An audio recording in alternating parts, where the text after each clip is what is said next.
था, किस तरह का भ्रष्टाचार वहाँ होता था और किस तरह की कार्रवाई की जा रही है और नया आयोग कब तक गठित होगा? देखिए, विधानसभा में नियम 130 के तहत केवल सिंह पठानिया, अमरिंदर, राजन, अजय सोलंकी और चंद्रशेखर जी ने चर्चा लाई थी। और विडंबना देखिए कि भारतीय जनता पार्टी के जो सभी विधायक हैं, वो आज कोई मतलब नहीं था वॉकआउट करने का, आपने भी देखा। लेकिन वो सबॉर्डिनेट सिलेक्शन बोर्ड में जो धांधलियां हो रही थी, उस चर्चा में भाग लेने से के लिए लेना ही नहीं चाहते थे, वो भागना चाहते थे। और जब वो भागना चाहते थे तो उन्होंने एक बहाना पकड़ा कि स्पीकर साहब ने अवमानना की बात कही और उसके आधार पर उन्होंने चर्चा में भाग नहीं लिया। मैंने अंदर विधानसभा में पूरे जो प्रश्न थे उनका उत्तर दिया और कहा पेपर लीक होते थे, पेपर बेचे जाते थे, 22 आदमियों को अरेस्ट कर लिया गया है और जो और आदमी हैं उनके खिलाफ भी हम कार्रवाई कर रहे हैं। निश्चित तौर पर मैं ये कह सकता हूं कि जो भी इसमें सम्मिलित पाया जाएगा उसके खिलाफ कड़ी से कड़ी कार्रवाई की जाएगी। पेपर लीक करवाया जाता था, 50,000, 2-2 लाख, 2.5 लाख रुपए में पेपर बेचा जाता था और पूरा आंसर शीट भी मैंने आपको बताई कि आंसर शीट के पेपर भी उनको बता दिए जाते थे और उस आधार पर उनका चयन होता था। हमने ये कहा है कि जब तक नया कोई चयन योग्य नहीं बन जाता तब तक Himachal Pradesh public service commission के तहत हमारी पोस्टें भरने की प्रक्रिया शुरू हो चुकी है और नया चयन योग्य जब तक नहीं बन जाता तब तक Himachal Pradesh public service commission ही सभी एग्जाम्स को लेगा। क्या राजनीतिक संरक्षण भी? इसके अलावा जो भी राजनीतिक लोग इसमें कोई सम्मिलित पाए जाएंगे उनके खिलाफ भी हमारी सरकार कड़े से कड़ा कदम उठाएगी।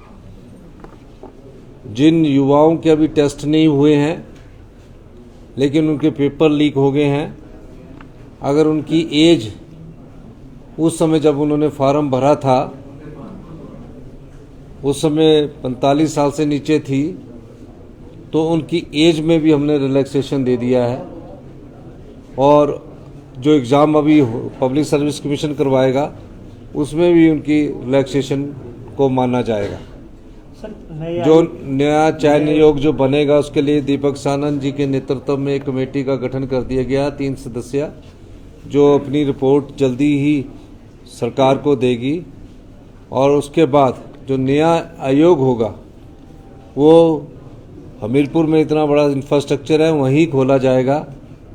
उस दृष्टि से जो चयन कमेटी है हमारी, वो पारदर्शिता कैसे बने, कैसे पेपर लीक ना हो, उस दृष्टि से काम करना उसने शुरू कर दिया और आने वाले समय में जल्दी ही नए आयोग का गठन करके हमीरपुर में उसका कार्यालय को स्थापित कर दिया जाएगा। लेकिन तब तक सभी जो एग्जाम होंगे वो Himachal Pradesh public service commission लेगा। में ये भी मांग उठी जो पुलिस पेपर भर्ती की जो है जांच सरकार को करनी चाहिए, पूर्व में आपने भी मांग की थी। किसकी? पुलिस पेपर लीक मामला। देखो, पुलिस पेपर भर्ती मांग की जो बात है उसमें प्रक्रिया चल रही है। हम देख रहे हैं कि कैसे उसमें आगे बढ़ा जाए। सीबीआई उसमें इंक्वायरी कर रही है। अब एक ही चीज़ के लिए 2 एजेंसियों का काम नहीं किया जा सकता। सीबीआई की रिपोर्ट आने के बाद ही हम आगे की कार्रवाई करेंगे। लेकिन सबॉर्डिनेट सिलेक्शन बोर्ड के द्वारा जो नियुक्तियां हुई इसमें हजारों युवाओं के भविष्य के साथ खिलवाड़ हुआ है और बीजेपी की सरकार आंखें बंद करके बैठी रही और आज चर्चा में भी नहीं भाग लेना चाहती थी, इसलिए उठकर चलेगी। तो ये सबसे बड़े दोषी कौन है? जो उस 5 साल में आंखें बंद करके बैठे रहे और आज जब चर्चा, उनको पता था कल से चर्चा लगी थी, कोई प्रश्न होता उसका जवाब ना मिलता उस पर भागते। लेकिन किसी न किसी बहाने से वो सदन का वॉकआउट करना चाहते थे और इस चर्चा से जो सबॉर्डिनेट सिलेक्शन बोर्ड में भ्रष्टाचार हुआ है, जो सबॉर्डिनेट सिलेक्शन बोर्ड में पेपर बिके हैं, उससे भागना चाहते थे और उस चर्चा में भागना लेकर उन्होंने वॉकआउट का रास्ता अपनाया। लेकिन सरकार गंभीर है, युवाओं के भविष्य के साथ खिलवाड़ नहीं होने देगी।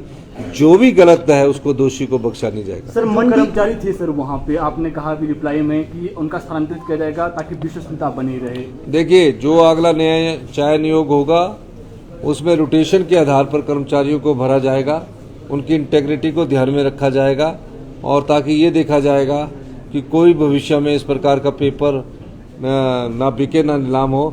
और हम इस पे एक और कदम आगे बढ़ रहे हैं, अभी चर्चा कर रहे हैं, चर्चा करके कभी कोई परिणाम निकलेगा तो मैं आपको जरूर बताऊंगा, पर हम आगे कठोर कानून भी बनाने के बारे में विचार कर सकते हैं। सर मंडी विश्वविद्यालय और हिमाचल विश्वविद्यालय में आपके सत्ता पक्ष के विधायकों ने कहा धांधलियां हुई है नियुक्तियों में, क्या उसकी जांच होगी? देखिए, सभी विधायक जो है उन्होंने इस बात को रखा है, मैं उस पर गौर फरमा रहा हूँ कि मंडी में कैसे नियुक्तियां हुई है और जगह कैसे नियुक्तियां हुई है। जो भी हमारे विधायकों ने बात आज सभागार में रखी है सब पर मैं गौर करूंगा। ओके, धन्यवाद।